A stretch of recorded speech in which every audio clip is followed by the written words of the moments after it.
Bueno. ¿Qué editor recomendás? Bueno, hay ciertas cosas en las que no, chicos, y les voy a recomendar esto para la vida en general, hay ciertas cosas en las que no hay que tener opiniones muy fuertes, porque te van a limitar. Los editores, por ejemplo. El editor, pues, el que les venga mejor. El que le guste más. El que le guste más los colores, el que tenga el mejor autocomplete, el que tenga más posibilidades de meterle plugins o no. El que más quiere. Porque capaz que algunos tienen más posibilidades de facilidades de... Porque pasa. Por ejemplo, WebStorm no tiene más posibilidades que un Sublime. Exacto. Bueno, pero hay gente más minimalista que le gusta Sublime, le gusta nada, que corra y que no le prediga nada porque le gusta escribir y bueno, depende de cada persona. Exactamente. Yo he visto muchos cursos de React hechos en Vim. Cursos de React de, bueno, vamos a crear Vim, pum, componente. Es el que mejor... Yo uso Atom, pero es una cuestión personal. Visual Code o Visual Studio Code, que es el Visual Studio Code, también es buenísimo. WebStorm, Sublime, con bueno, muchísimos plugins que hay que ponerle para que más o menos te sirva. Y lo que quieran. La verdad que lo que quieran. Yo en ese sentido no tengo ninguna recomendación fuerte. Ni siquiera con React tengo una recomendación fuerte. Pero bueno. Como ven, yo uso Atom. Lo único que me... Sí. Lo único que me gusta hacerle a cualquier editor es cambiarle la tipografía. Hay una tipografía muy popular entre los nerds que es la Operator Mono. Tenemos un mono. Y es Operator. Es Operator. Así que yo creo que todos estamos alineados. Es una tipografía que es muy linda y en itálica, por lo más general en los... a ver si tengo algún ejemplo para mostrarles. Vamos a hacer todo React, ¿no? Los atributos los ponen cursiva, medio como así, es chetito, o sea, lindo. Simpático. Bueno, vamos a abrir esto. No, vamos a abrirlo de la forma copada.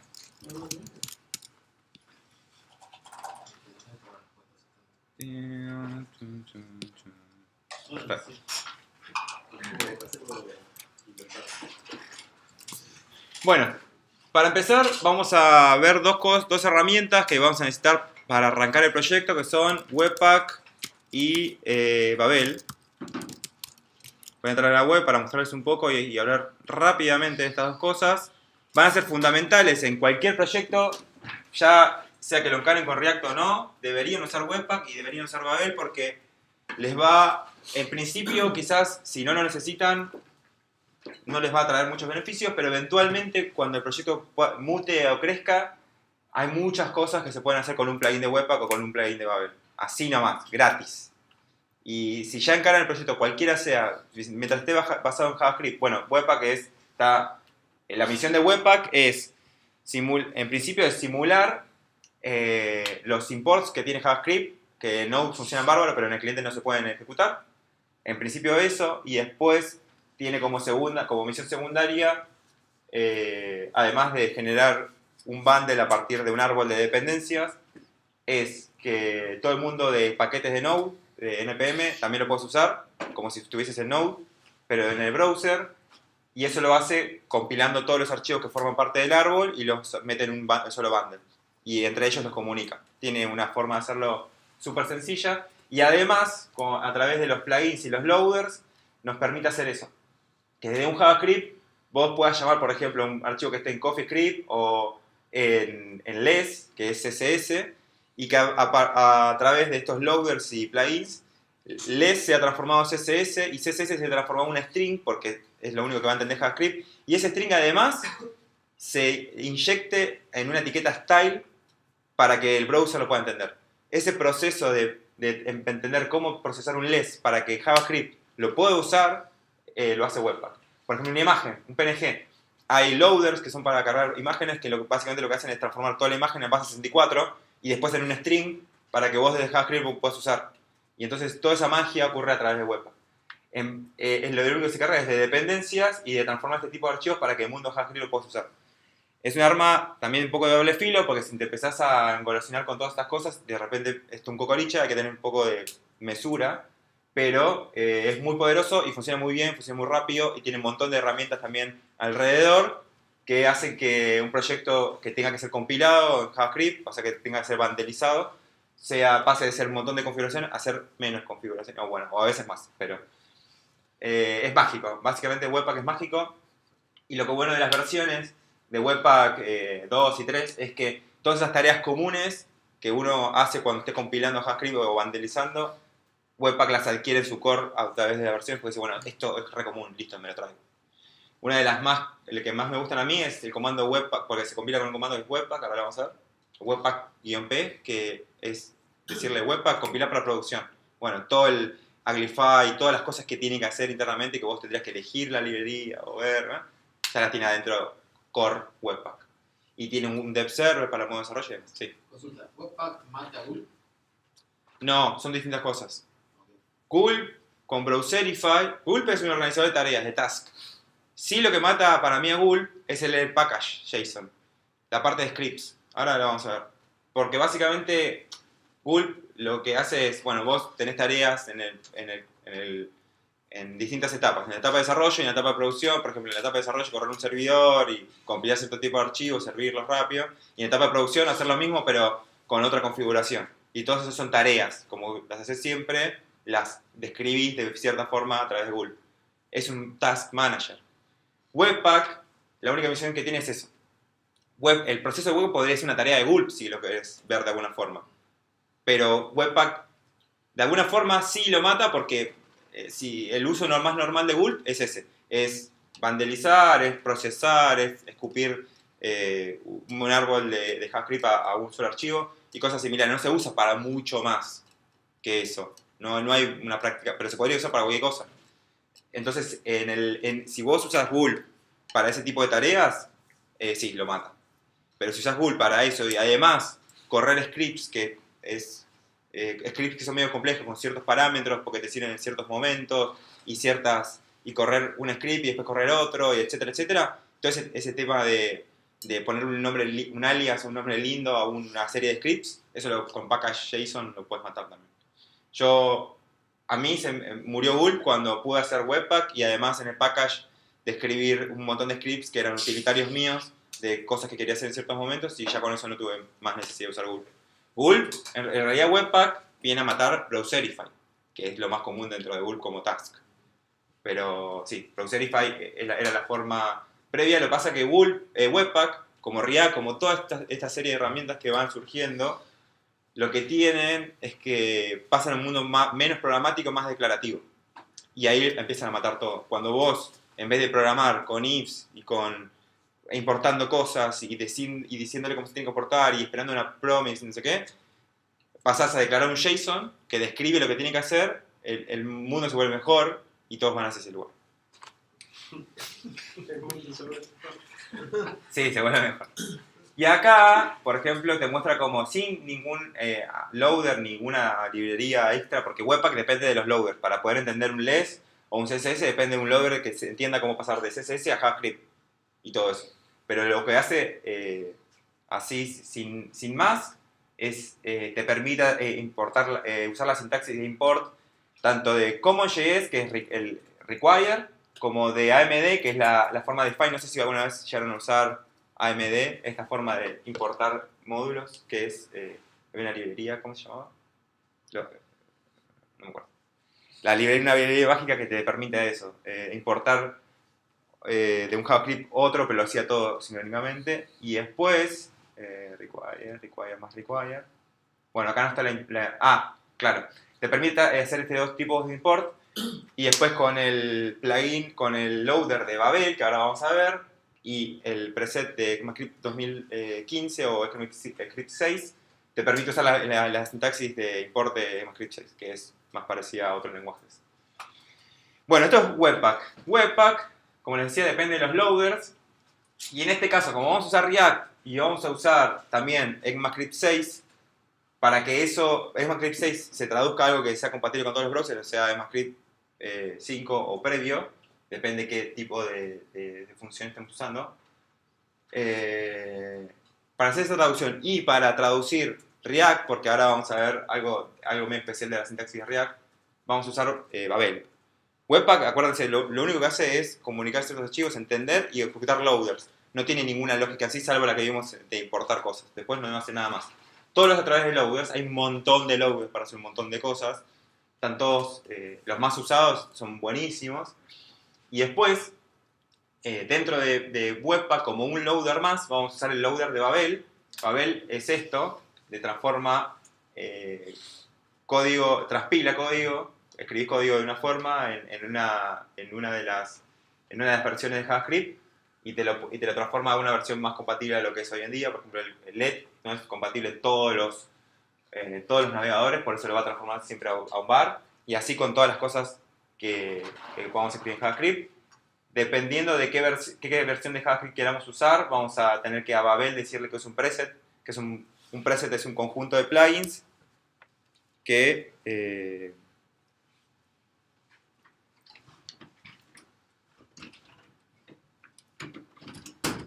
vamos a ver si...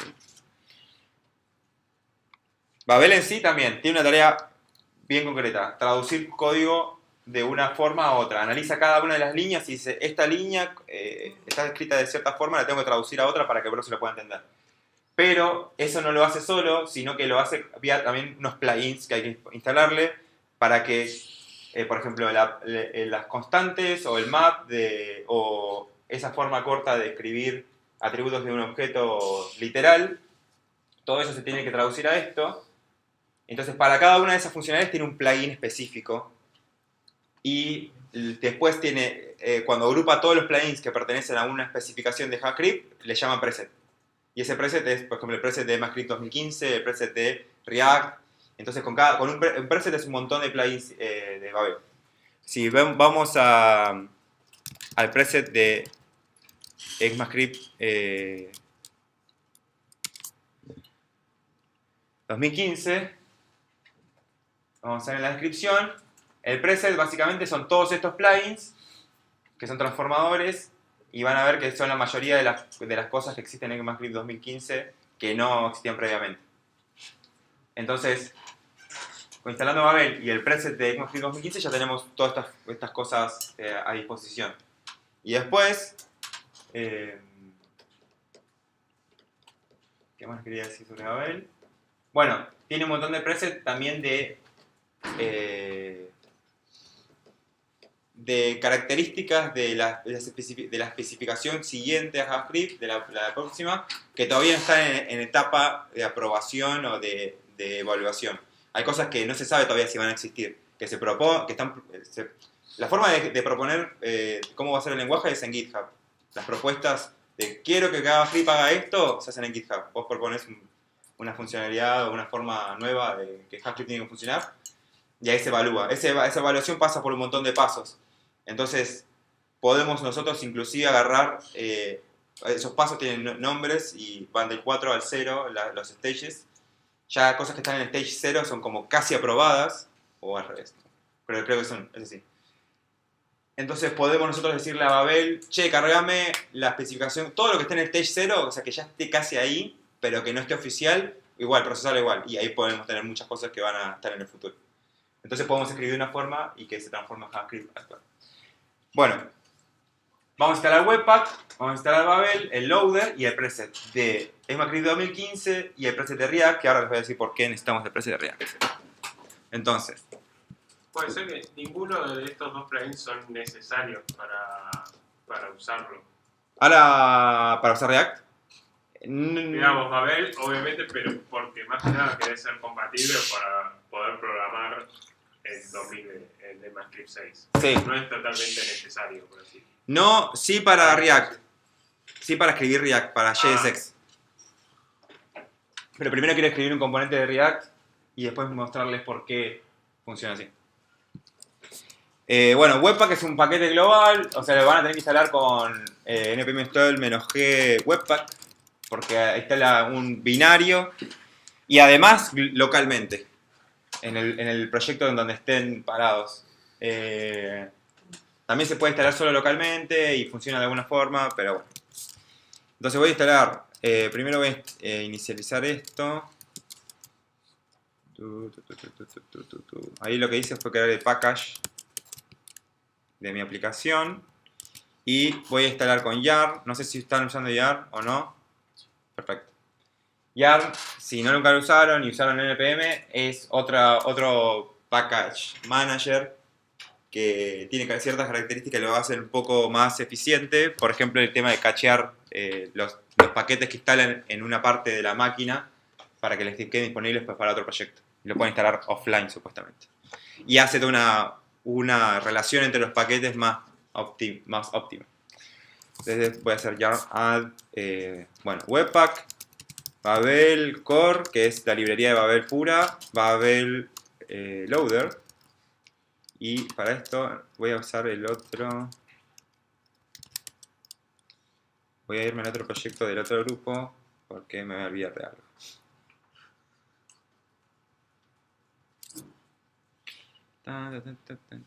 Bueno, Babel Core, Babel Loader y además el preset de EMAScript 2015 y el preset de React.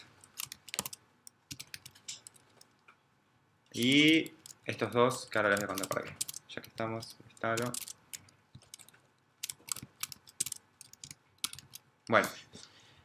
¿Hasta ahí entienden por qué estoy instalando todo esto? Más o menos, ¿sí? ¿No? ¿Sí? Bueno. Voy a instalar esto. Ah, se me pegó. Acá.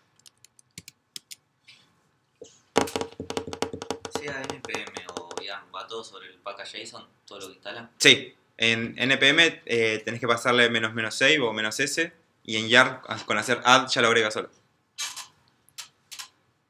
En el proyecto, ahora cuando termine de instalar todo, ahí lo que está haciendo es linkear las dependencias entre sí. Si encuentra que vos instalaste una versión de algo de esto y otra librería lo está usando, lo vincula en vez de guardarlo internamente y hace un montón de cosas cruzadas que están buenísimas. Bueno, ahí terminé de instalar todo. Todo va a parar a mis dependencies en el package. Y listo. Entonces ahora, para comenzar nuestro proyecto, voy a crear un appjs, que va a ser nuestro punto de entrada. Y voy a crear el archivo de configuración de Webpack, que por convención se llama webpack.config.js. Entonces, en este archivo, lo que espera Webpack es que exporte un objeto JavaScript que describa lo que tiene que hacer Webpack. En este caso me lo voy a traer del otro proyecto y los voy a simplemente a comentar. Bueno, lo que espera Webpack es este objeto que tiene algunos atributos que son requeridos y que son obligatorios y muy importantes. El primero de todo, bueno, tenemos que importar Webpack. Creo que no, pero no importa. Primero de todo es el entry, que va a ser el archivo que va a tomar como punto de entrada y a partir de ese va a empezar a leer todo el árbol de dependencias, o sea, quién llama a quién, etcétera, etcétera, a entender todo eso y a formar un solo archivo y escupir la salida. La salida se describe en el output y lleva dos atributos que son en qué carpeta y qué nombre de archivo va a tener esa salida. Después, con dirmen estoy diciendo esta carpeta, ¿no? Tuc. Después, el loader, en este caso, va a evaluar. Todos los loaders tienen una. Esta es una sintaxis medio vieja, ahora se escribe de otra forma, pero no importa. Los loaders van a tener el atributo test, que es para evaluar el nombre del archivo que se está procesando. O sea, imagínense que barre todos los archivos y por cada uno pasa por los loaders y pregunta con este test si tiene que entrar o no. Si es válido esta expresión regular, va a entrar al archivo y lo va a ejecutar con ciertos loaders. Entonces, imagínense que Webpack, cuando un archivo llama a otro y ese otro tiene extensión medio rara, fuera de lo común, o que está definida dentro de los loaders, antes de devolverle al otro archivo lo que tiene que devolver, lo va a pasar por esto. Entonces, imagínense como un filtro y como, bueno, los loaders son eso. Evalúan cada uno de los archivos, lo procesan de una forma y la salida debería ser algo que JavaScript lo pueda entender. Entonces, por eso... que si no tenés un loader para un archivo, yo no me acuerdo de eso, pero no te lo carga directamente. Si no tenés el loader, por ejemplo, si intentás cargar un CSS, ahora lo hacemos si querés. Intentás llamar un CSS y no tenés el loader, Webpack lo va a compilar igual, pero cuando lo llames va a pinchar, porque el CSS lo va a tratar de evaluar como JavaScript y va a explotar. Entonces el loader lo que va a hacer es si es en el caso del CSS con el CSS loader, va a agarrar ese CSS, lo va a procesar todo, lo va a meter en un string y te lo va a ver como un string que puedas entender. Además, lo tiene que transformar en un paquete de JavaScript, tiene que hacer un export, no es solamente transformar en un string. Pero para cosas como CSS no tiene algún preset o alguna convención que ya te lo toma automáticamente. No, o sea, todo está decoplado, digamos. Hay un loader que es CSS loader y el style loader, porque el CSS loader te permite importar un CSS, te lo transforma en un string y te lo devuelve, pero te lo transforma y te lo devuelve en forma de string y nada más. Y después tiene también otro tipo de características. Pero si eso vos querés verlo en el browser, tenés que usar el style loader que agarra el archivo y además, o sea, el CSS loader transforma un archivo CSS en un string y hace un par de cosas más, y el style loader agarra ese string y lo mete en la etiqueta style. Esos dos paquetes son clásicos, los usa todo el mundo y son dos paquetes que se llaman style loader y CSS loader. No vienen dentro del core de Webpack, porque tratan de tener todo separado. Inclusive React tenía muchas cosas en el core y las fue sacando porque decía, esto es propio de React, pero no es React, no es crear un componente. Cuando está fuera del esquema de crear un componente, lo sacan, hacen un paquete nuevo. Y eso es algo saludable. Ahora vamos a ver, después cuando tengamos el proyecto un poco más grande, vamos a ver cómo ese tipo de, ok, toda esta capa o todos estos módulos sacámoslo de acá, metámoslo en otro repositorio, laburémoslo de otra forma, porque eso va a mantener todo separado, descentralizado y más saludable. De hecho, el nirvana del programador front o el que hace React es crear un componente solo en su casa, que decirle a otro dev, mirá, las props son estas, la entrada va a ser esta, y devolverte el componente que funcione y que funcione en todos lados. Ese sería, digamos, el objetivo final. Y en NPM van a encontrar un montón de componentes de React y en varios lugares, en GitHub y demás, que funcionan así. Se instalan, se usan, punto. Porque están hechos de esa forma, lo más separado posible. Pero no, Webpack solamente viene con algunos, en el core viene con algunos plugins, eso sí, viene con algunos plugins que están buenos. Entonces, esta es la fórmula más normal de cargar archivos de JavaScript. Este X es opcional, entonces va a procesar archivos que terminen en JavaScript, en JS o JSX indistintamente. Lo va a pasar por el Babel Loader. Y acá en Query yo le estoy pasando al Babel Loader, o sea, a Babel le estoy pasando la configuración que le pasaría por línea de comando. Que es, Babel usa el preset de ECMAScript 2015 y el de React. Y lo hace en este orden, del final para atrás. Primero va a procesar React para que transforme en JavaScript, y después ese JavaScript lo va a transformar de ECMAScript 2015 a JavaScript humano. Que ese orden esté invertido, ¿puede generar algún conflicto? Sí, porque va a tratar de pasar por este loader primero y va a ver la sintaxis de JSX que ahora les voy a mostrar y no lo va a entender. Así acá esto no, te va a tirar un error de cuando vea el signo mayor, el primero, te va a escupir y vamos a matar todo. El orden acá es importante. Y si quisiéramos tener varios presets, Ah, sí, van todos en esta array. van todos así, Sí. digamos, pero ¿hay algún orden definido o es que cada uno tiene que saber, digamos, a dónde va a apuntar y esto tiene que procesarse primero de esta manera, después para procesarse de esta otra y así?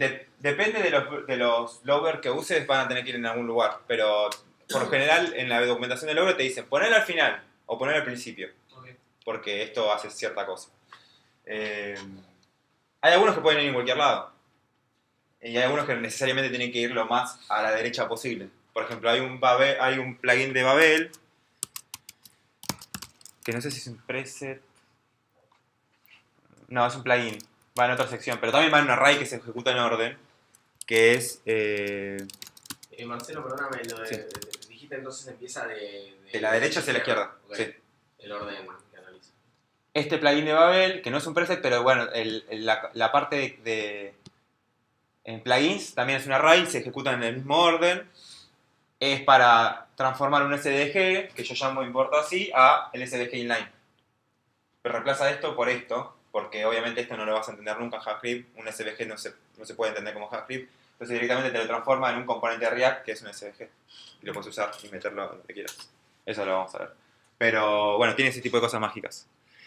En el caso de la fórmula de React, que es esta, o Stage, a veces acá algunos usan Stage 0, que es como estaba antes. es un pasito más de ECMAScript 2015, es las cosas que están por aprobarse, o Stage 1 o Stage 2, ya cosas más experimentales.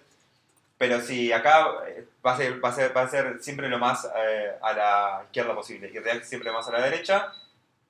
Después hay otros loaders comunes que son el SCS, que yo no lo voy a explicar en estas charlas porque quiero mostrarles Style Components, que me parece que es el futuro. Si en algún momento quieren charlar de cómo se hacía CSS con Webpack, lo charlamos, pero en otro contexto. Pero le voy a mostrar solamente lo que a mí me parece que sirve y aprovecho para hacer esta aclaración. Todo esto es una opinión. Ustedes pueden estar de acuerdo o no, y usarlo o no, es una opinión. Todo lo que le diga cualquiera es una opinión. Así que tómelo, no con pinzas, porque tampoco estoy diciendo pavadas, pero opcionalmente, ¿no? Bueno, con esto vamos a la prueba inicial. Tengo Webpack config y ya está todo configurado para procesar mi app.js. En mi app.js voy a escribir un console log y nada más, porque quiero probarlo rápido. Y mostrarle cómo funciona Webpack inicialmente. Corre el comando Webpack. Procesa, listo, me escupió el bundle.js. ¿Qué es el bundle.js? Si lo observamos, es todo un montón de cáscara de Webpack que usa para comunicar los módulos entre sí, el loader y toda la cosa. Y al final, console log test. Esto está envuelto en una función que simula el módulo, el export y todas estas cosas que necesita la comunicación mediante require y esa sintaxis, y todo lo demás es para que funcione eso. Entonces nosotros vamos a borrar este bundle porque no lo vamos a usar. Vamos a usar una aplicación que se llama Webpack Dev Server. Webpack Dev Server es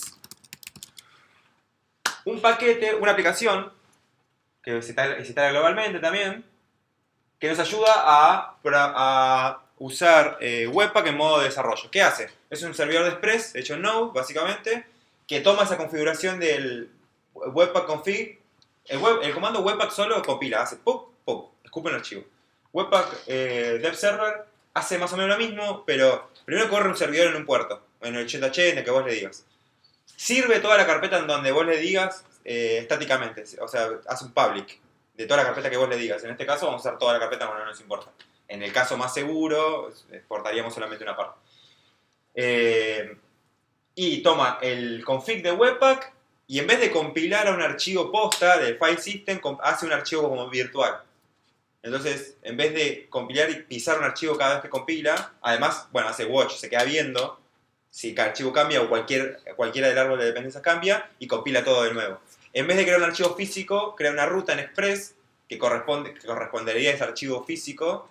El archivo no existe, pero te devuelve el nuevo resultado. Y cada vez que cambia, hace todo lo que haría un stack de tipo Gulp con Live Reload y el Browserify y todo eso. Bueno, lo hace todo Dev Server, en modo desarrollo, ¿no?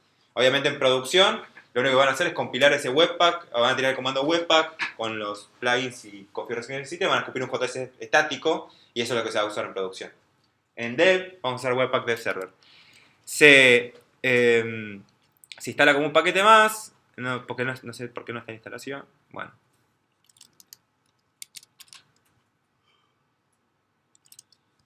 Webpack Dev Server.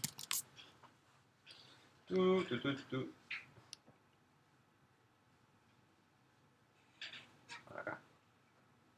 Se puede instalar localmente, se puede instalar, bueno, acá en este caso lo instalan localmente y ejecuta el binario desde la carpeta node modes, que es donde se instala. Lo pueden instalar globalmente para correr el comando Webpack Dev Server y listo, y chao. Entonces yo ya lo tengo instalado, así que lo único que tengo que hacer es Webpack Dev Server. ¿Por qué no me toma? No sé. Bueno, no le dije nada, así que lo voy a correr en 8080.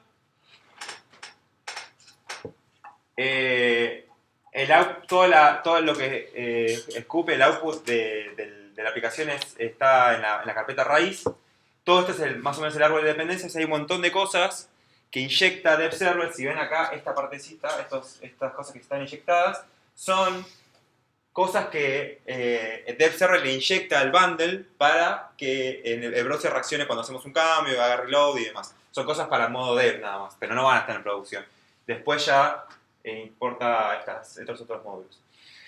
A ver, ahora si yo entro a localhost 8080 no voy a tener nada, pero si entro a barra bundle va a estar, si bien el bundle no existe, en el file system no es un archivo real, la ruta existe, entonces yo la puedo llamar desde un HTML y va a funcionar todo bárbaro. Todo esto, si lo vemos un poco más, es mucho más largo que el bundle normal, porque hay un montón de librerías y cosas que le inyecta para el modo dev. Pero bueno, es gigante, sí. Ah, una cosa, no sé si todos laburan con herramientas de este tipo que transpilan código, que transforman una cosa a otra, que hacen bundles. Es un camino de ida, eso lo tienen que saber. O sea, una vez que empiezan a codear en ECMAScript 2000, porque antes había resistencia a este tipo de cosas. No, queremos tocar el JavaScript que se ejecuta en la máquina y no sé qué. No, si yo no lo puedo editar, esto no vale la pena. Bueno, cosas. Resistencia. No sé si sigue existiendo eso. Pero una vez que empiezan así, no hay vuelta atrás. No, este archivo no lo pueden agarrar y como, voy a sacar lo que me sirve y lo voy a migrar a otro webpack. No, es un camino de ahí. Se escribe pero ese camino de ahí está pensado. Por eso les digo, cuando instalan un plugin de Webpack o de Babel que les da posibilidades nuevas, fíjense si esa capacidad nueva no es muy mágica, porque la idea de Babel es simular cosas que en el futuro van a correr en la máquina, en el browser. Es simular características de Machine 2015 que todavía no son soportadas en todos los browsers, algunas en el Stage 0, pero no para hacer magia. Si esa magia no se puede mantener en el tiempo, tienen que pensarlo bien. Entonces ahí hay que tener un poco de cuidado. Pero fuera de eso, es un camino de ida y nada, todo el código que se compile, que corra la máquina finalmente, para ustedes no va a existir, no existe más. Existe lo que escriben y lo que la máquina interpreta. Bueno, por eso hay muchos, si buscamos ejemplos en Google, van a aparecer con ECMAScript de 2016. Sí. Y si vos usás, por ejemplo, Git, por ejemplo, te tira cosas como decir, mira, no uses, por ejemplo, Decorator porque es experimental. Exacto. Y después capaz que no está, y después pasa lo que decís vos, que no tenés vuelta atrás. Exacto. Se pasa por muchas cosas de Babel que te da, que es un arma de filo para usar. Tal cual.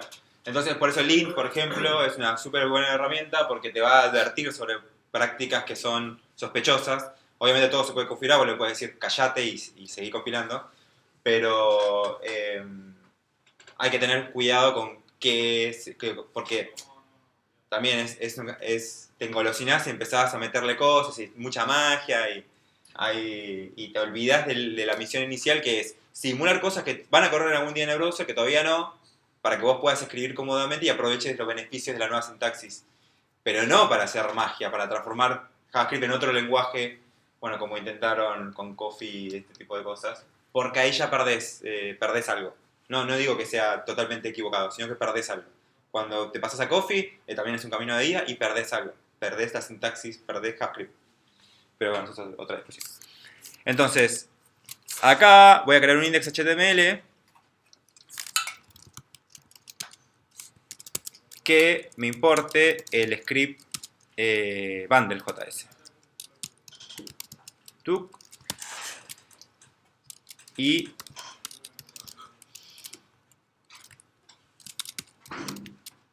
si abrimos la consola, ahí está. Mi salida por consola del archivo. Se cargó todo. Importó el bundle, lo ejecutó y tuvimos la salida que necesitábamos. Quiero ver si me trae el map.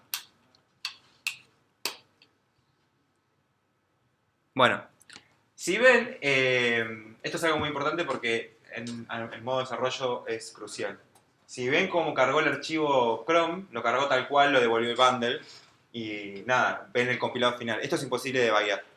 O sea, no hay forma de que, porque hay cosas que compila, sobre todo si usan ECMAScript 2015, va a haber cosas que son inentendibles cómo las pasa. Para esto poder debuggearlo hay que activar en Webpack el modo map o el modo dev, en realidad, dev mode. Tiene varias posibilidades de dev mode, vamos a ir a la documentación. Y el dev mode lo que va a habilitar es un map. No sé si alguna vez usaron un map con el browser. El map, Webpack dev mode.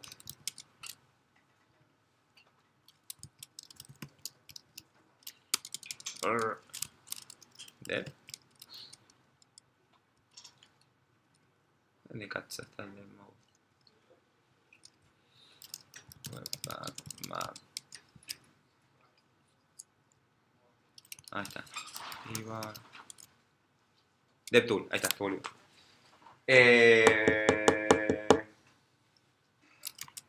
DevTool era.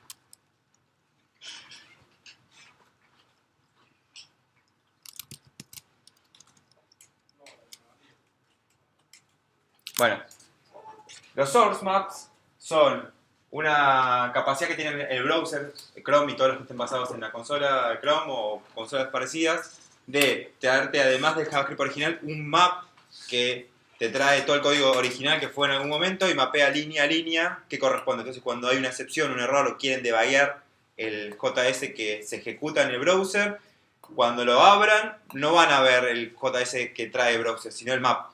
Van a ver lo que escribieron originalmente. Y eso es, o sea, es la única forma de que puedan debuggear JavaScript de esta forma. Porque una vez que está transpilado ya se vuelve un poco confuso como está escrito. De todas formas, los invito a que alguna vez lean un compilado optimizado de Agrify o de Coso para ver que hay ciertas cosas que las hace distintos. Yo aprendí un par de cosas y las uso para programar en la vida real, sobre todo con ifs y controles de flujos y cosas así, que las optimiza de ciertas formas y puedes aprender de, en vez de usar un true, usar un 0, bueno, son prácticas raras. Pero si activamos la opción DevTool, creo que DevTool se activa acá, sí, en el map. En Webpack,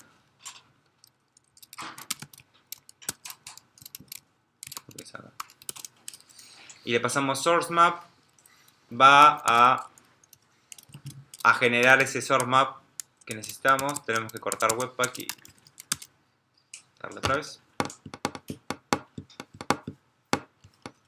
Perfecto, y vamos a ver si funciona. Epa, ¿qué pasó?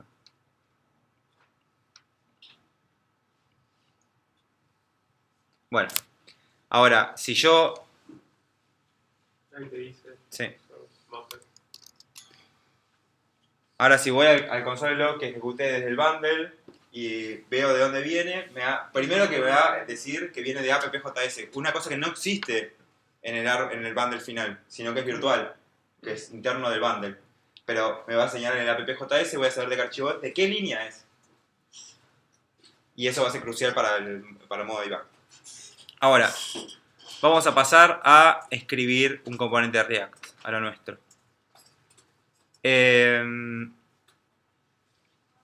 Para eso vamos a...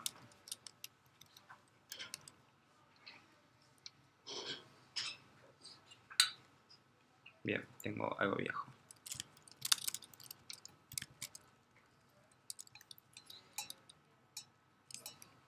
Bien. Bueno, lo que les quiero mostrar acá es cómo se crea un componente de React. Vamos a importar acá aunque no sea necesario.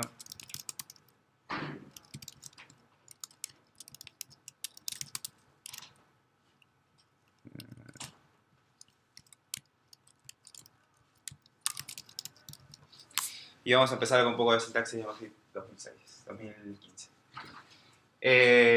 Bueno, esta es la sintaxis más básica de un componente React. Básicamente lo que hacemos es importar React como librería y además, en este caso, porque hay otras formas de hacerlo un poco distintas, no mucho, importamos component, que es una clase que está dentro de la librería React. Extendemos esa clase component y lo único que necesita, no lo necesita, pero para crear un componente visual es que overrideemos el método render. Aparte de ese método render, hay una serie de métodos que vamos a usar para interceptar momentos del ciclo de vida del componente, pero eso es todo. Eso es React. Esto y nada más. Un montón de estos es React. Ya sabemos. Ya está, ya saben. Vayan. Hola. Pongan el LinkedIn ya. Claro. Todos en LinkedIn. Bueno. Vean cómo tengo lo que quiero que veamos es esto. En el mundo React son todos componentes. Inclusive, React usa dentro de cualquier archivo esta sintaxis que se parece a HTML, que denominan JSX. JSX tiene la intención de primero traernos una abstracción similar a la que tenemos en HTML, porque el uso que le vamos a dar, o el propósito de ese cacho de HTML o de lenguaje distinto, es instanciar componentes. Cuando vos en un HTML escribís input, escribís form, o escribís body o div, lo que estás haciendo es instanciando un componente base que tiene browser, que es el div, que es el h1, que tiene un comportamiento es preestablecido. Un botón va a tener una forma de visualizarse y va a tener un comportamiento preestablecido. Un form va a tener un comportamiento preestablecido y un montón de cosas que vos usás en el día a día en HTML sin preguntarte bien de dónde vienen y a dónde van, pero la sintaxis que usás es esa, usás HTML para decir acá va un botón, acá va un form, acá va, y esos componentes vienen con un comportamiento preestablecido y con una forma de usarse. Lo mismo trata de traernos al mundo de JavaScript, React, con esta sintaxis, que es, cada vez que yo creo un componente, o uso un componente del core, en este caso h1, lo voy a, para instanciarlo, para crear un hijo nuevo, voy a escribirlo de esa forma. H1, ese H1 que ven ahí, no es un tag H1 de HTML, es un componente de React que se llama H1, que va a ser traducido finalmente a un H1, pero no es. Es lo mismo que yo, si quiero crear un nuevo welcome, que es este componente, cada hijo de welcome me va a devolver un H1 con un texto, siempre, igual, porque no hace nada este componente. Si yo quiero instanciar welcome, voy a tener que escribir welcome y cerrarlo. Y después, para pasarle cosas desde afuera, welcome, variables, que eso es muy parecido también a las directivas de Angular, voy a usar los atributos del tag. Como en HTML, lo voy a configurar mediante props. En el mundo React se llaman props. Entonces, listo, esto es React. Ahora, para usar esa sintaxis, nosotros tenemos que usar el loader de Babel, que entiende la sintaxis JSX y la traduce a JavaScript puro. Porque eso no existe, no se puede ejecutar en JavaScript. Entonces, le quiero mostrar, en este caso, cómo traduce ese H1 que estamos escribiendo ahí y genera esto. Que básicamente es un método de la librería React que se llama createElement. Le va a describir, en el caso de que sea un componente del core de React que ya viene, cuál, y si no, le va a pasar un constructor. Si usamos la misma sintaxis acá, vamos a ver que acá hace lo mismo que acá hace con H1, pero en vez de pasarle como texto che, instanciate H1, le pasa el constructor, una clase para que use de template y genere el componente nuevo. Y después, vamos a pasar una prop porque no me acuerdo en qué orden va. Text. Ahí lo que estoy pasando es un texto, una prop que se llama text. Y en este caso, el primer parámetro es qué constructor va a usar o qué elemento del core va a tener que instanciar. Las props, que son todos los elementos de entrada, que pueden ser string, pueden ser otros objetos, pueden ser lo que quieran. Y el child. El child es el contenido, que también lo pasa como algo más y se puede volver a reutilizar. Ahora, una cosa que es muy distinta en esta sintaxis, a la sintaxis que proponen otras librerías como Angular 1 o Vue, y Angular 2 creo también, es que en ningún momento hay algo, salvo esta cosa loca de JSX que se termina traduciendo a JavaScript, no hay nada que no sea JavaScript. Y a lo que voy es, no hay una sintaxis especial de template que a ustedes les permita hacer if o force o cosas similares. Lo único que tienen es esto.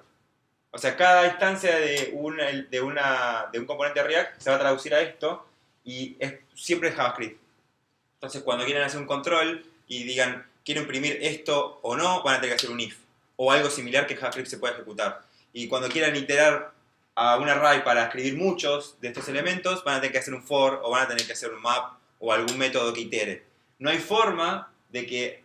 No existe la sintaxis mágica de ngIf o ngFor o cosas por el estilo que tengan que ser entendidas y después traducidas. Y eso, compañeros, es magia. ¿Por qué? Esto que está describiendo acá React, y ahora hacemos un break de 5 minutos, les quiero explicar esto rápido.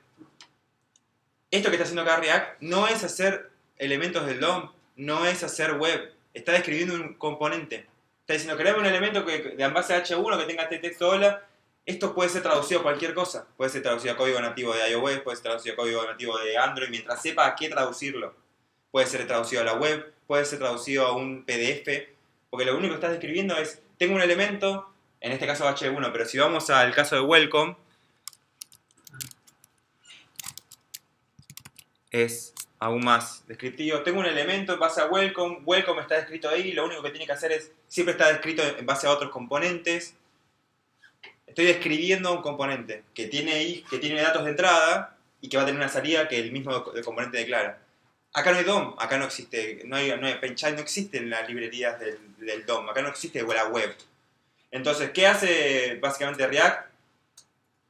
Te da una forma de crear componentes y después de anidarlos y usarlos y comunicarlos. Entonces, cuando tenés eso, podés, empezás a pensar de otra forma, te empezás a abstraer del navegador y empezás a pensar todos los componentes que tenés en el mundo de tu app o de tu interfase y empezás a abstraerlos y decir, bueno, lo puedes empezar a pensar sin limitarte a lo que se puede o no se puede hacer real, porque lo único que hace es describir un árbol.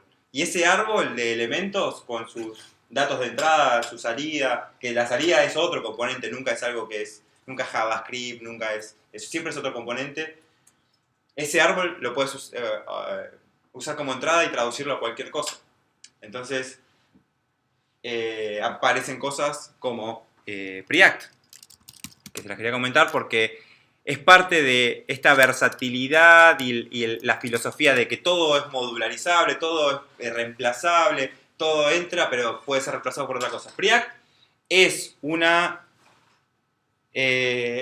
alternativa a React, pero en realidad lo único que hace es usar la misma sintaxis, o sea, lo único que hace es que nosotros en el package, en vez de usar React y React DOM, que eso sí va a ser el paquete que va a entender ese árbol y va a traducir cada elemento a un elemento del DOM y lo va a enganchar y todo lo demás, es reemplazar estas dos con otras librerías, con una alternativa, pero la sintaxis de los componentes no va a cambiar. Porque la sintaxis está bien pensada para describir componentes, y sobre todo componentes interactivos, componentes a los que le pasan cosas durante el uso, que React puede ser reemplazado inclusive por otra librería que entiende la misma interfase, o se entiende que hay un método render, que hay una clase component, que tiene que anidar así, que tiene que anidar así, que tiene una misión que cumplir específica, pero inclusive React mismo, por cómo está diseñado, puede ser reemplazado por Preact. Y Preact seguramente está en la... Bueno, Preact pesa mucho menos que React, esa es una gran ventaja. Y quiero mostrarle cómo se usa en la vida real.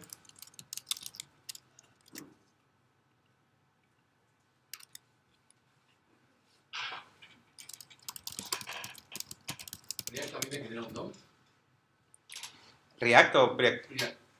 Tiene las dos librerías. O sea, React, la librería base solamente hace este árbol de componentes, que son conceptos genéricos, un concepto abstracto.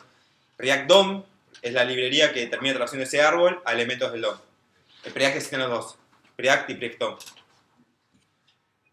En este caso, Preact Compact está creado específicamente para ser compatible con toda la API de React, porque el Preact solo tiene otras cosas aparte. Pero Compact está alterado de alguna forma diseñado para que sea compatible.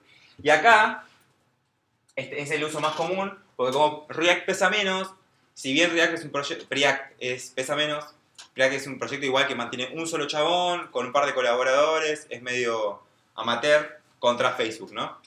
Pero igual la rompe y lo usa mucho porque pesa menos y supuestamente es más rápido. Entonces, lo que hacemos en Webpack, por lo que se hace en general, es usar React y React DOM normal mientras estamos desarrollando porque es más rápido. React sí es más rápido en modo dev y tiene otras características. Y en producción, si queremos que pese menos, simplemente le decimos a Webpack, che, donde diga React, llamada Preact Compact, no llames a React. Es un alias. Y React DOM lo mismo. Entonces, cuando quieras compilar, si este alias lo pones solo para prod, va a ser eso. Entonces, React pasa a hacer un montón de cosas. Además de la librería para crear componentes, es una convención de cómo definir y cómo declarar componentes. Y eso es el verdadero poder. El verdadero poder es ese, es que sea tan genérico, que tenga un método render que puede ser renderizar sh1 en un DOM, en la web, en un browser o en cualquier lado. Que tenga otros métodos que vamos a ir viendo para hacer otro tipo de cosas, pero nunca va a estar opinado, nunca va a estar pensado exclusivamente para la web. Y ese es el verdadero poder. Y quiero frenar en esos lugares porque me parece súper importante que se entienda eso y no la librería, porque la librería es como vieron con Preact, es trivial, o sea, es circunstancial. La onda es el concepto. Una pregunta, no Sí. quiero adelantar mucho, pero React Native, ¿se pondría como una capa, como en vez que haga DOM, Sí, se es algo, agrega en realidad y al final es algo de similar, sí, React? tal cual. Así como existe React DOM, que nos va a permitir traducir ese árbol a elementos del DOM y verlos en el browser, existen otros proyectos como React Native que analizan ese árbol, si bien no son los mismos componentes, no es H1, son otros pack, la sintaxis es la misma, la forma de definir es la misma, hay ciertas limitantes porque lo que hace es traducir uno a uno cada componente a un componente nativo, en el caso de iOS al componente nativo del proyecto de Xcode y en Android a componentes nativos de Android. Te limita para que no puedas hacer ciertas cosas, porque en ninguno de los dos mundos se podría traducir eso, Sí. pero se escribe igual. Se describe igual, se importa igual, se anida igual, es todo igual. Porque lo único que hace es, en vez de usar React DOM, usa otra librería y en vez de usar H1 y los componentes core que están usados acá, usa otro set de componentes que son más primitivos. Está bien, no podría, igual, si yo tengo una app en React, no podría ponerla en native. De una no. Tendría que hacer un retoque, por eso yo. Sí, hay igual paquetes que te traducen, que hacen una traducción uno a uno de un div a una view y esto y lo otro, pero va a salir un chino, o sea, va a explotar. Porque hay cosas que no se pueden hacer en ninguno de los dos mundos. Sobre todo las cosas visuales, las de CSS. Porque también en React Native, la descripción de cómo se tiene que ver un elemento se hace a través de una prop, que es para decirle, vos tenés el borde, color, etcétera, etcétera. Que en la web es distinto porque existe CSS, en nativo no. Entonces, si usas CSS en tus componentes, no vas a poder traducirlo nunca. Sí se puede traducir de nativo a web, porque vas de un mundo más limitado a un mundo ilimitado. Entonces, la descripción de cómo se tiene que ver y cómo se tiene que comportar, que es esto, se puede hacer al revés, porque nada, hay del mundo nativo al mundo web hay seguramente la traducción, pero no al revés. Y hay un proyecto muy interesante, que creo que está en el temario, que está al final, que son los primitives. Los primitives es una capa más de abstracción y en vez de usar div, y usar span y usar p, usemos otro set de elementos. Inventemos unos nuevos, hechos en React, y que eso sirva para todas las plataformas, todas las que el humano puede inventar. Hoy para web, para iOS y para Android, pero que estén pensadas de forma tal que se pueden compilar en cualquier elemento. Entonces, bueno, no puedes usar H1 porque H1 ya tiene un comportamiento que viene de la web, o sea, le estarías robando una definición a la web. Entonces dice, bueno, hagamos una serie nueva, hagamos view, hagamos text, hagamos touchable, que es, esto se puede tocar, es un elemento interactivo, etcétera, etcétera, hagamos un paquete de 10 y con esto hagamos todo. Y este árbol de componentes se puede traducir tanto a la web como a nativo o como cualquier interfase que tenga un lenguaje para traducirse y que sea ese tipo de cosas, ¿no? Tipo una estructura en árbol, con hijos y que se pasen data entre ellos. Ese es un proyecto re interesante y para mí es re contra el futuro, pero lo vamos a ver después. Bueno, entonces, ¿preguntas sobre esto? Más o menos. Yo ¿Bien? tengo una Sí. duda. Viste que ahí le pasaste text, hola, Sí. y adentro también. ¿Cuál es la diferencia? ¿Adentro? ¿Acá? Claro. No, acá, este componente de acá está llamando a otro componente que es H1. Lo estoy usando porque sé que existe cuando defino el componente welcome, que es acá. Primero define, o sea, toda esta traducción la hace uno a uno, ¿no? Primero define una función welcome con que recibe como parámetro el componente, que es el componente real. Bueno, voy a hacer toda la traducción para que funcione bien en un contexto de no ECMAScript 6. Y acá, render, lo que va a devolver es lo que es como el return de una función, pero es el return visual de un componente de React. Ahí lo que está devolviendo es otro componente, como si fuese welcome, pero se llama h1, que viene dentro del core. Y ahí le estoy pasando el texto hola, pero a ese h1. Si ese h1 hace algo con ese text o no, ya no sé. Porque está dentro del comportamiento de la definición de h1. Yo sé que h1 no hace nada, del text en el parámetro, en el componente h1 no hace nada. En el caso de welcome, yo le paso un text y le paso un valor. Ese text se va a pasar como una prop a mi elemento welcome que estoy definiendo acá. Y lo voy a poder acceder a través de thisProps. ThisProps es finalmente el objeto que va a recibir... bueno, lo que quieras. Este objeto acá. Este segundo parámetro son las props. Dentro de... Es todo un override de una clase común, ¿no? Dentro del mundo, dentro del método render o de cualquier otro método, yo puedo acceder a thisProps y va a ser ese objeto de ahí. O sea que le estoy pasando un texto hola al elemento welcome y este text se lo podría pasar otra vez a... Lo que haga el H1.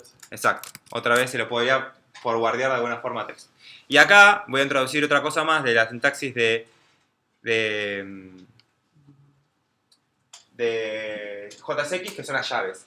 Las llaves, a diferencia de Angular y otros lenguajes que imprimen, no me acuerdo cómo es en Vue, pero en Angular 1 al menos, dentro de las llaves, son llaves también, ¿no? Sí, doble llaves. Lo único que se puede ejecutar son expresiones. Las expresiones tienen, se parece a JavaScript, pero tienen como limitantes y se evalúan con una librería interna de Angular que evalúa las expresiones y suma, concatena y hace cosas básicas. En el mundo de Angular no. En el mundo de React no, perdón. En el mundo de React, lo que yo imprimo entre llaves, básicamente no lo puedo poner en cualquier lugar, no puedo cortar un texto por la mitad y poner llaves y que se concatene solo mágicamente. Solo pueden ir en ciertos lugares. Por ejemplo, si yo este text lo imprimo acá y lo imprimo acá, el traductor de JSX lo va a tomar distinto. En el caso del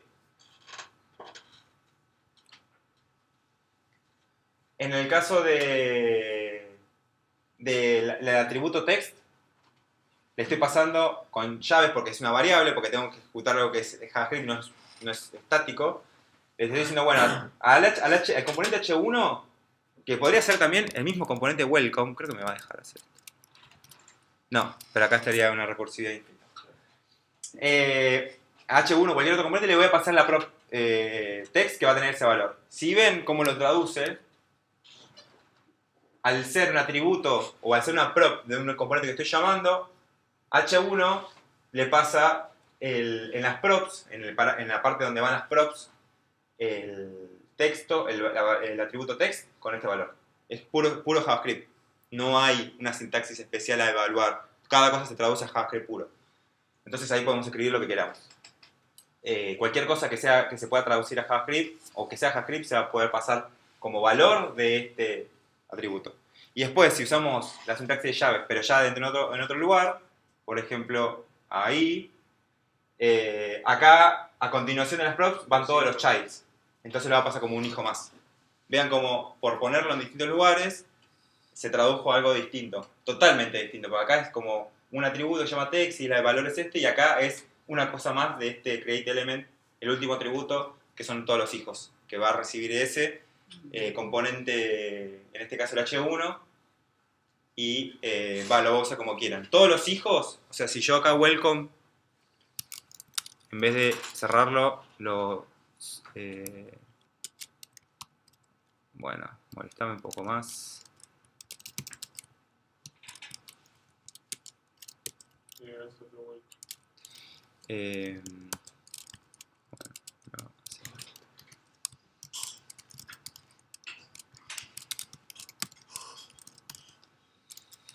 Todos los hijos que yo le pase a welcome se pasan como hijos, como childs, pero no son nada especial.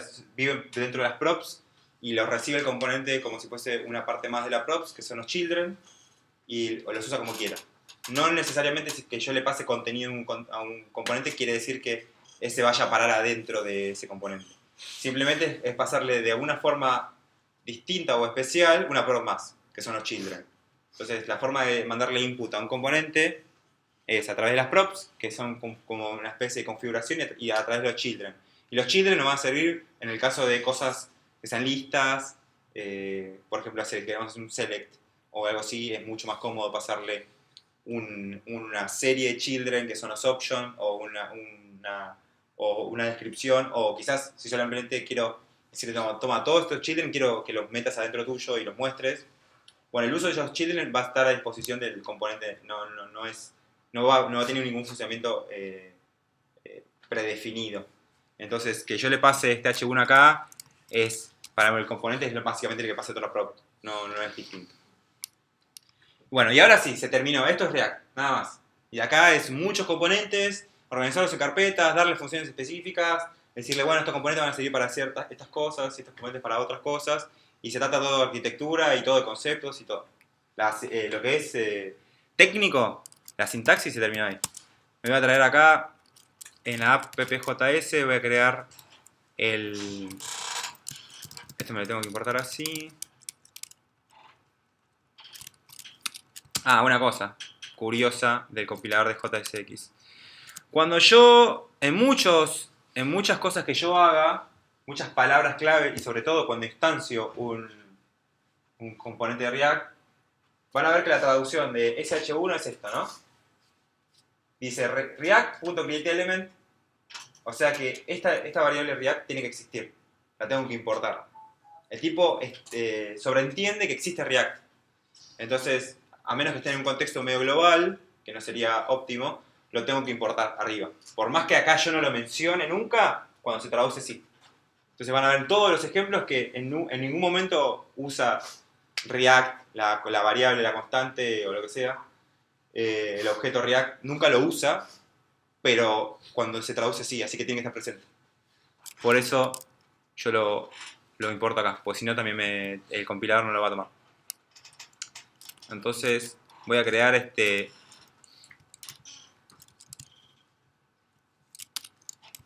componente que usa un h1 y lo único que hace es imprimir hello y el texto que le pasen a prop text. Y después voy a usar React DOM para este árbol de componentes que no tiene nada que ver con el DOM.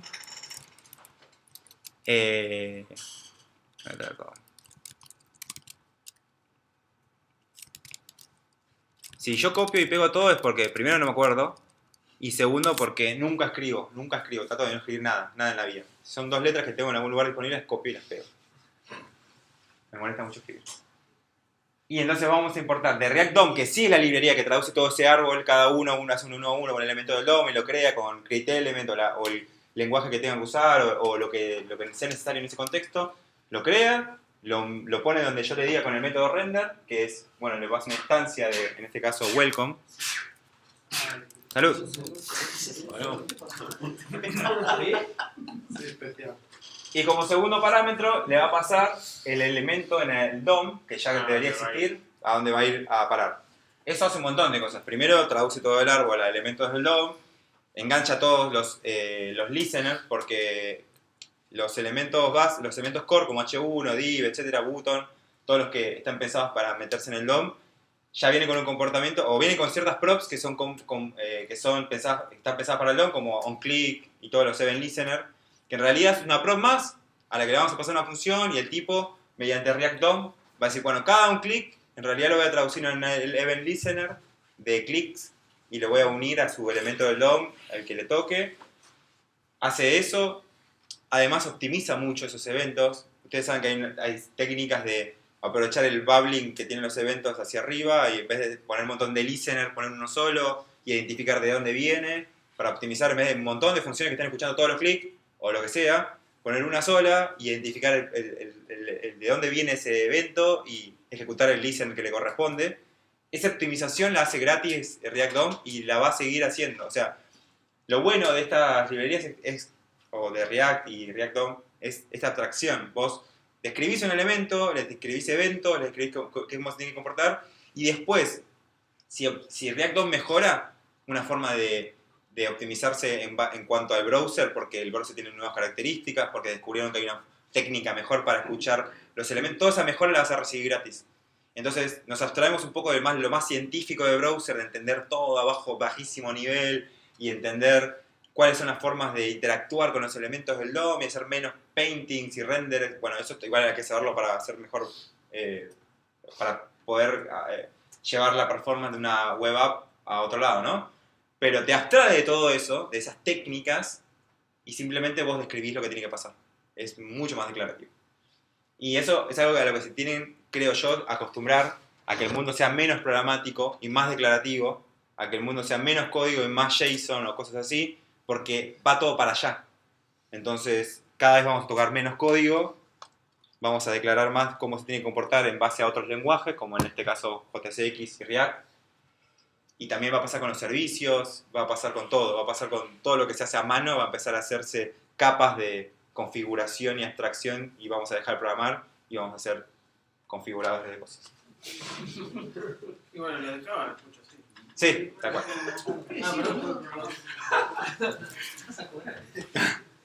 Bueno, ahora, listo. Creo que tengo que crear un elemento en el DOM que se llame app. Y esto lo tengo que ejecutar después de que exista porque si no, no va a ser posible. Listo. Y esto debería funcionar. Vamos a ver. ¡Papán! Perfecto. Ahora tengo hello, pero no tengo el prop text. Entonces le voy a agregar el text. Marce. Y ya ven, por obra y gracia de DevServer, se refrescó solo, hizo todo. Después hay un montón de formas de recontra optimizar DevServer. Por ejemplo, para hacer algo que creo que está en el temario más adelante. Perdón que me adelante, pero como que tiene que ver. Hot Reload, exactamente. Hot Reload es magia pura. Todavía no entiendo bien cómo funciona adentro. Pero básicamente en vez de tener que refrescar todo el browser, cuando cambia un módulo, el tipo dice, cambié este módulo, lo ejecuta de nuevo, lo pisa. Solo en ese módulo. Y eso lo que le permite hacer es mantener el state. Si hablamos de Angular, hablamos del scope. De variables que tienen datos, que definen cómo está la aplicación en ese momento, no van a tener que resetear todo y hacer paso 1, paso 2, paso 3, llegar al momento, bueno, debugueo, paso 1, paso 2, paso... Se mantiene todo vivo. Exacto. Es como real time. Solo la función que cambió. Y eso gracias a Hot Reload. Todo esto consume un montón de máquina, un montón. Webpack en sí. Hacer ese map también es pesadísimo. Si este árbol de componentes fuesen 60 componentes, ya van a notar que tarda en compilar. Además, si le das clic, te tira un error y te tira línea de código, tarda unos 5 segunditos. Sí. Tal cual. Todo esto nos abstrae, pero todo el proceso de traducir este lenguaje hermoso a lenguaje, ni siquiera de máquina, a JavaScript, que después va a pasar por otras 600 capas hasta llegar al lenguaje de máquina, consume mucha máquina. Entonces, sepan eso. Oye, esto es porque desarrollo. Exacto, cuando me pasas a producción, haces el bundle y lo subís, chau, funciona mágicamente. Después, a nivel performance, lo que hay que optimizar después en React es mantener el flujo de re-renderización controlado, porque se te puede descontrolar en algún momento. ¿Por qué? React DOM, además de traducir ese árbol, que es básicamente entiende que tiene que crear un elemento base a welcome, ve todos los hijos, los traduce, los engancha, listen, el pim, pum, pam, le pasa la data, lo monta acá, pero después, cada vez que cambia algo, una prop o un state, ahora vamos a ver qué es el state, para finalizar, porque ya no me queda más tiempo y hablé de corrido. Cada vez que algo cambia, a nivel datos, se dispara un evento en los componentes, que es el de render, el mismo que definimos cuando estamos definiendo componentes. Y eso hace que cambie el componente que se ve afectado por esa prop o ese state que cambió y quizás todos sus hijos. Porque el tipo no sabe si esa prop, bueno, algunas cosas las puede inferir desde el lenguaje, puede decir, esta prop se la pasaron al hijo, este hijo sí puede ser que haya cambiado. Fíjate, no sé, te digo, renderizar. Pero más allá de eso, la técnica que usa en React DOM, en este caso, yo voy a hacer siempre diferencia entre React y React DOM porque me gusta mantener eso separado para que vean que React es otra cosa y lo puedan pensar para otra cosa.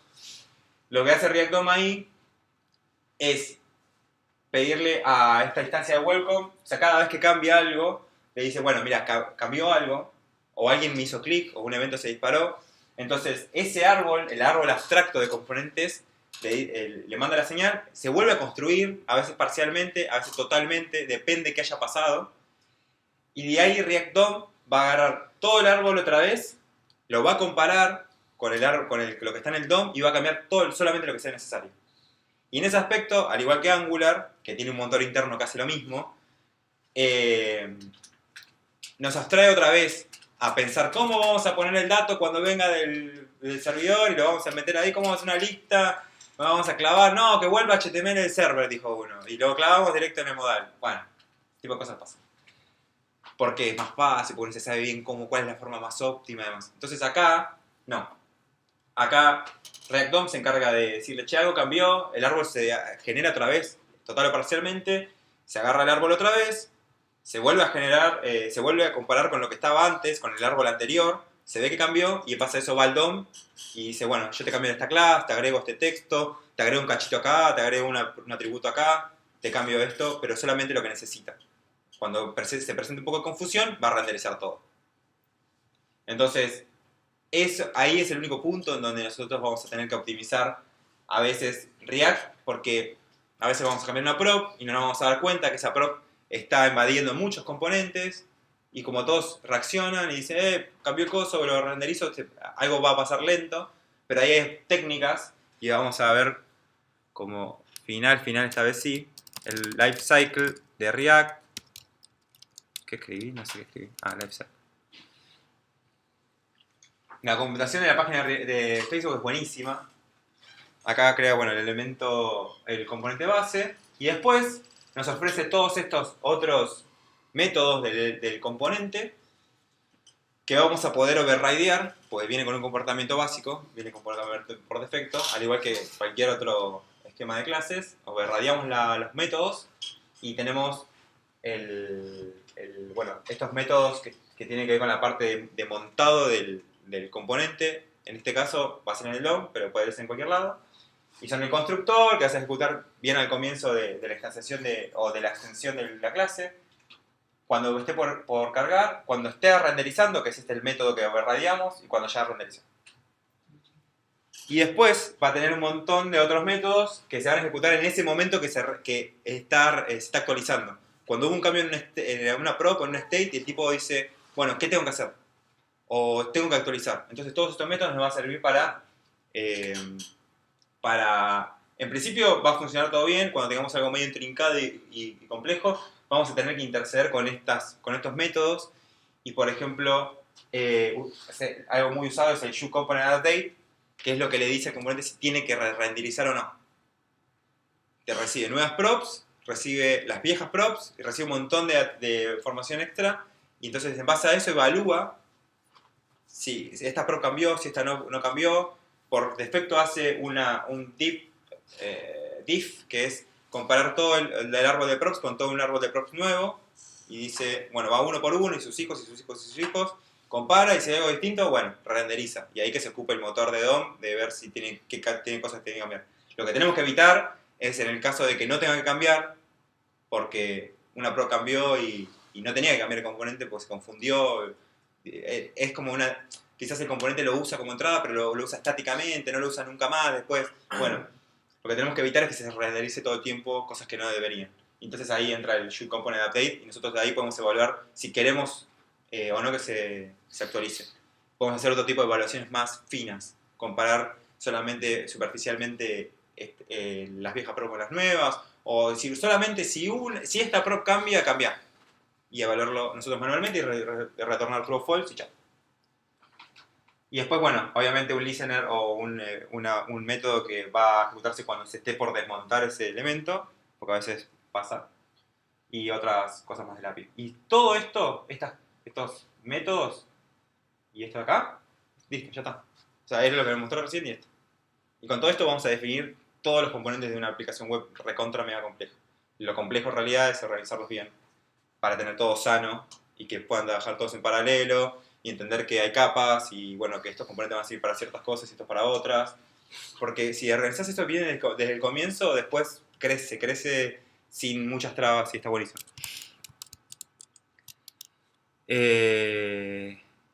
Bueno, no voy a hablar más. ¿Preguntas? ¿El state lo vamos a ver hoy? ¿O? Ah, lo podemos ver en 2 minutos, porque la verdad que no es nada del otro mundo. Perdón, se quedó. No, sí, me olvidé. Me olvidé totalmente. Ya no tengo drama ahí. Las props, los dos buckets o lugares donde se almacena información o de donde un componente recibe información deberían ser siempre las props y el state. El state, vamos a ver en un futuro próximo, en el próximo módulo, que el state es algo que hay que usar también con mucha mesura. Inclusive yo soy partidario extremista de no usarlo nunca. Y van a ver cómo podemos hacer una aplicación sin state. Pero el state es una propiedad interna que tiene los componentes donde se almacenan los datos del componente. En el caso de un checkbox sería donde almaceno el true o false, si está prendido o apagado. En el caso de un input es donde almaceno el texto que el tipo tipió, etcétera, etcétera. Es algo propio del mundo del contexto, es el equivalente al scope de una directiva o de un controlador de Angular. Es muy poderoso, se puede usar para un montón de cosas, pero vamos a aprender cómo quizás es un riesgo para una aplicación grande tener states repartidos por cada componente que haga lo que quiera, porque después perdemos el control de esa información. El state, inicialmente en la sintaxis de ECMAScript 6, se tiene que declarar desde el constructor, hay que escribir super, y una vez que tenemos el state inicializado, se puede usar desde muchos lugares. El state nunca se accede directamente porque es inmutable, o sea, objetos inmutables. Todo en JavaScript es inmutable. O sea, hay una moda de decir inmutabilidad ahora, pero todo JavaScript es inmutable. No hay nada inmutable. Los strings todos son inmutables. ¿Qué quiere decir? Que cada vez que lo modifico, no se modifica en sí el state, sino se genera uno nuevo. Entonces esto se hace para poder comparar por referencia y no por valor los objetos y que el tipo sepa más rápido si tiene que cambiar o no. Pues si andamos modificando el state a mano y metiéndole un número, un valor de un string y todo en cualquier lugar del árbol, el tipo sí tiene que comparar siempre sí o sí por valor, que es carísimo a nivel procesamiento, los valores y no, o sea, sería muchísimo más lento. Entonces, para eso hay partes de React que deben y son inmutables. Entonces, cada vez que seteamos el state, lo hacemos a través de un método que se llama setState. Y setState va a grabar en el state solamente lo que le pasemos y va a mantener, va a generar otro state nuevo a partir de eso. Una parte del state. La mutabilidad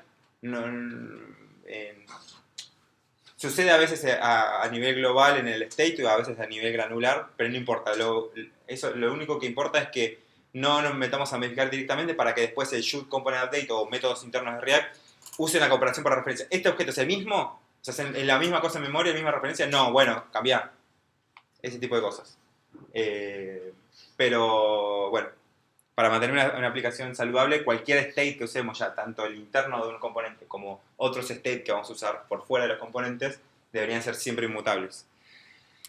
Entonces, al inicializarlo, lo inicializo como un atributo más, una propiedad más de esta clase. Y después dentro del método render, podría, por ejemplo, hacer un clic. Bueno, el onClick, como les decía antes, ¿no? Esto es una prop al elemento, o sea, olvídense HTML. Esto es un H1 que existe dentro de React, que es un componente que recibe un evento, onClick, una prop, que va a esperar una función, y esa función la va a usar como disparador, va a ejecutar esa función cuando le hagan clic, pero que esto pase cuando en el browser finalmente es una misión de RecDom. El único que sabe que un clic significa ADBenlis en el editor de la traducción es RecDom. Mientras tanto solamente le estamos escribiendo algo. Quiero partir para que vean el proceso y se entienda más claro. Y acá le podemos pasar cualquier función, en este caso vamos a pasarle un handler, click handler o lo que sea. Esto lo vamos a declarar acá. O, para no meterme en bind, porque no sé si lo van a conocer. Y es otra joda. Vamos a meter acá, ejecutar directamente una función. Y acá vamos a decir this setState. Y le vamos a grabar un number. Number no puedo usarlo. Num. Le vamos a mandar un random. Entonces acá le estoy grabando en el estado un atributo num que va a tener un random. Y lo voy a imprimir acá al lado. En el principio no va a hacer nada, quizás me putee porque no existe, vamos a ver. Y simplemente lo voy a imprimir acá. This state num.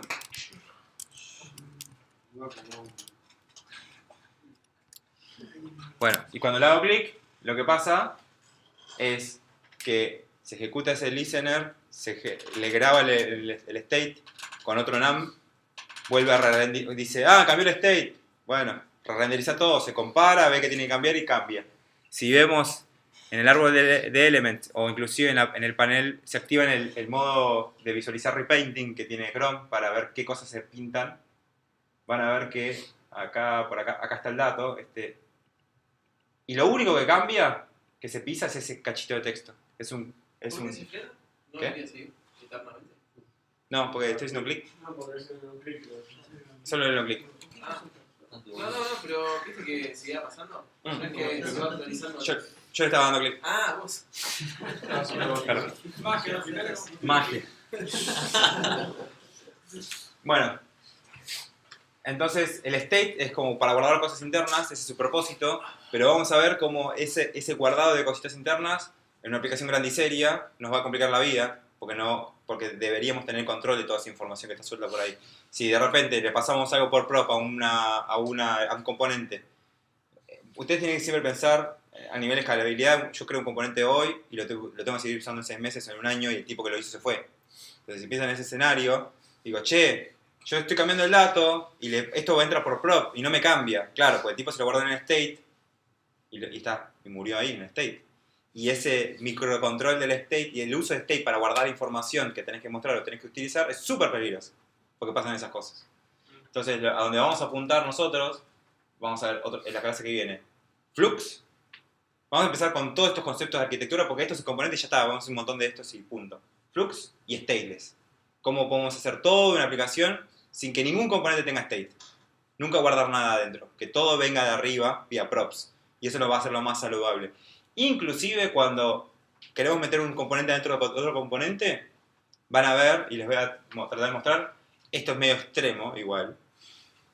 Como si yo tengo un header y el header se compone de 3 componentes, subcomponentes que son medio complejos, entonces los parto en 4, el contenedor y sus 3 hijos, van a ver como lo más saludable es que todos sean hermanos, que ninguno se conozca y que el header reciba esos 3 vía prop. Porque así el más grande y todos los demás pueden vivir separados, en repositorios separados, no se tienen que conocer, no tienen que saber qué. Entonces, siempre que todo se configure vía prop, vamos a estar bien, ese va a ser el camino. Inclusive cuando anidamos componentes.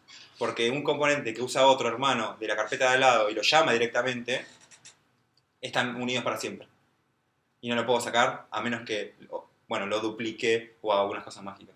Entonces el uso de prop siempre va a estar bien, el uso de state hay que tomarlo con cuidado. Obviamente si haces una cosa que tiene un estado interno que no sirve para nada en la app, que es a nivel interno del componente, como ya les digo, prendido o apagado, un texto de un input, etc. Ahí son casos más extremos. Yo inclusive no uso el state de un componente para guardar ese prendido apagado, porque ese prendido apagado de un checkbox siempre se traduce a una cosa general, tipo ese acepto los términos y condiciones no es solamente un check que tiene un true que después voy a pasar cuando se me cae. No, es un true de un objeto JSON que voy a pasar a un servicio diciendo que acepto las cosas. Entonces, de una ya lo guardo arriba, en un state mayor, que me controla todo. Que vamos a ver con Redux y otras, y Redux como librería, como implementación, pero a nivel concepto con Flux, como todo esto, es como les decía recién, son componentes, forma de organizarlo, forma de usar el state, forma de usar las props, demás que van a hacer una aplicación saludable. Y también van a empezar a ver paralelismos con Angular 1, porque esto es el scope, una cosa similar a un state global podría ser el root scope, y cosas que siempre existieron, pero nunca se usaron. Y bueno, sí, ahora sí, terminé. ¿Preguntas? ¿No? Listo. Voy a subir esto a YouTube y cualquier cosa me piden mi mail o lo que sea a Joana y me mandan un mail. Gracias.